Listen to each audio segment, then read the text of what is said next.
Hello and welcome to Vietnam Today. I'm Hải, and now let's check out headlines for this hour. Chinese press on National Assembly Chairman's China visit.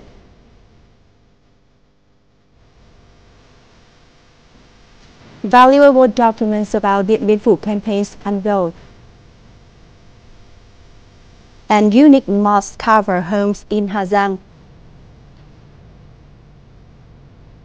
Now, the official news agency Xinhua, along with a series of mainstream newspapers in China, reported on the meeting between National Assembly Chairman Vương Đình Huệ and the General Secretary, President of the People's Republic of China, Xi Jinping, on April 8. Emphasizing that General Secretary, President of China, Xi Jinping, is the first high-ranking Chinese leader to receive National Assembly Chairman Vương Đình Huệ. Xinhua noted that leader Xi Jinping asked Chairman Vương Đình Huệ to send warm greetings to the General Secretary of the Communist Party of Vietnam Central Committee Nguyễn Phú Trọng.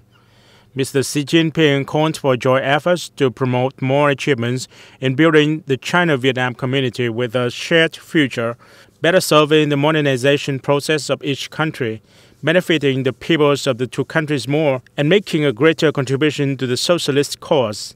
The Chinese press quoted the words of Chairman Vương Đình Huệ, asking the two sides to strengthen and boost political trust, enhance high-level contact, especially promote the connection between Vietnam and China's major development strategies, rail, high-speed road, sea, air transport, promote financial, monetary cooperation, digital transformation.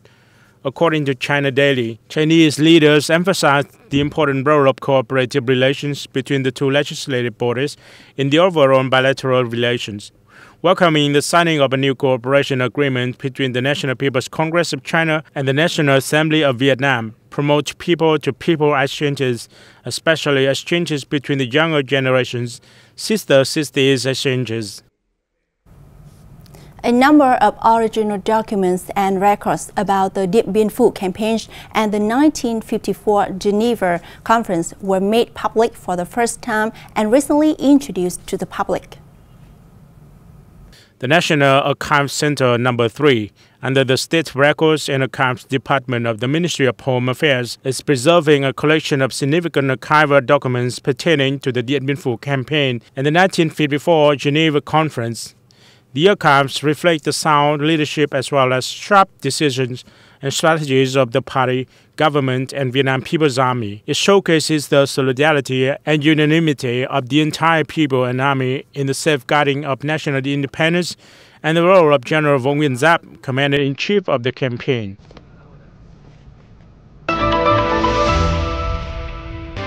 Vietnamese students in France raise funds for island residents, soldiers at home.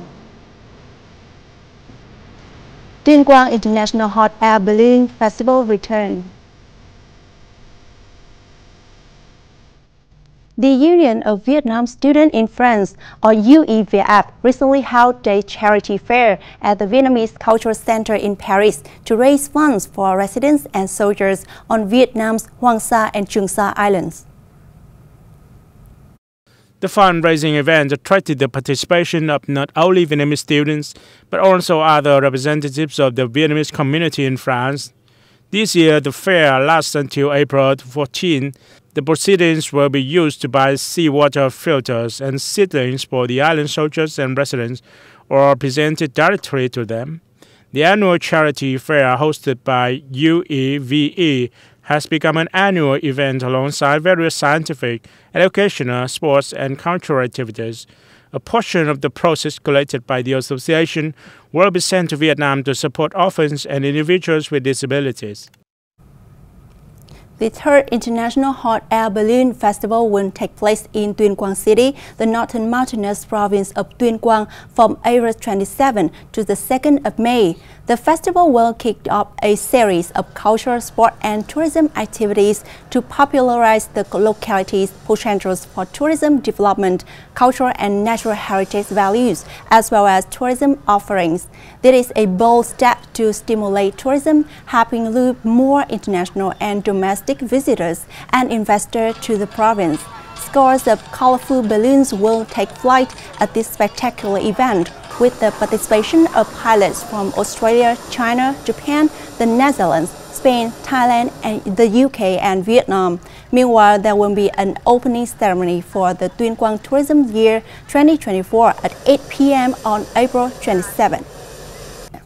At the top of the Tây Côn Lĩnh mountain range lies Sa Phiên village in Vị Xuyên district, Hà Giang province.